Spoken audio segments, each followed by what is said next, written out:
Бүгінгі сабағымыз 17-ші сабақ. Жуан және жіңішке жұп дауыстылар. Бірінші жаттығу мәтінді түсініп оқы дейді. Қазақстан туы мен гимні дейді. Еліміздің туы тік төртбұрышты, көгілдір түсті, матадан жасалған. Көгілдір түс бейбітшілік пен тыныштықтың белгісі дейді. Тудың ортасында қараңыздар, күн бейнеленген дейді. Оның астында қалықтап ұшқан қыран құс, сол жағына ұлттық өрнек салынған. Гимн отанның салтанатты әні. Сол кеудені мақтанышқа бөлейді. Арманында алысқа самғатады. Гимнді әр адам жатқа білу керек дейді. Туымыздың түсі қандай дейді? Әрине қараңыздар, көк. Екінші сұрақ, туда не бейнеленген?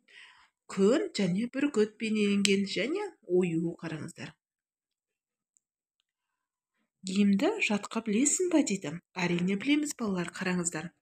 Мына жерде Қазақстан Республикасының мемлекеттік гимні сөзін жазған Жұмекен Нәжиденов деген, Нұрсұлтан Назарбаев жазған екен. Ән жазған Шәмші Қалдаяқов деген. Алтын күн аспаны, алтын дән даласы, ерліктің дастаны, еліме қарашы. Ежелден ертеген даңқымыз шықты ғой, намысын бермеген қазағым мықты ғой дейді. Менің елім гүлім болып, егілемін жырым болып, төгілемін елім, туған жерім менің Қазақстаным дейді. Ұрпаққа жол ашқан кен байтақ жерім бар, бірлігі жарасқан тәуелсіз елім бар. Қарсы алған уақытты мәңгілік досындай, біздің ел бақытты, біздің ел осындай. Қайырмасы балалар. Менің елім, гүлім болып, егілемін жырым болып, төгілемін елім, туған жерім менің Қазақстаным дейді балалар. Осыны жаттап алыңыздар. Екінші жаттығу, өлеңді көшіріп жаз дейді. Айнымайды аспаннан біздің тудың бояуы. Оны халқың қашанда бекіліп қояды дейді.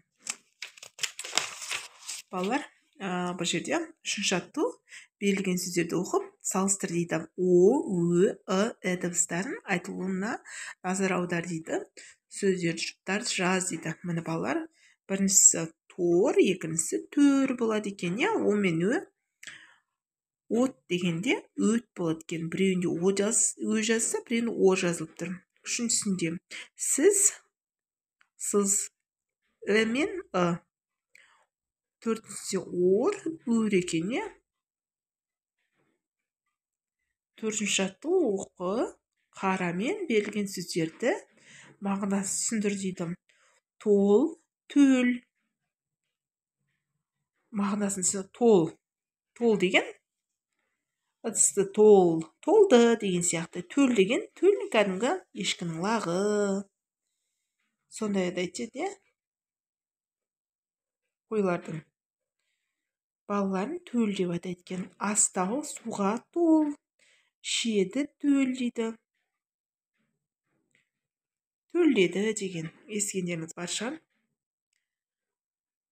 Мына балалар түсінікті сияқты барлығы.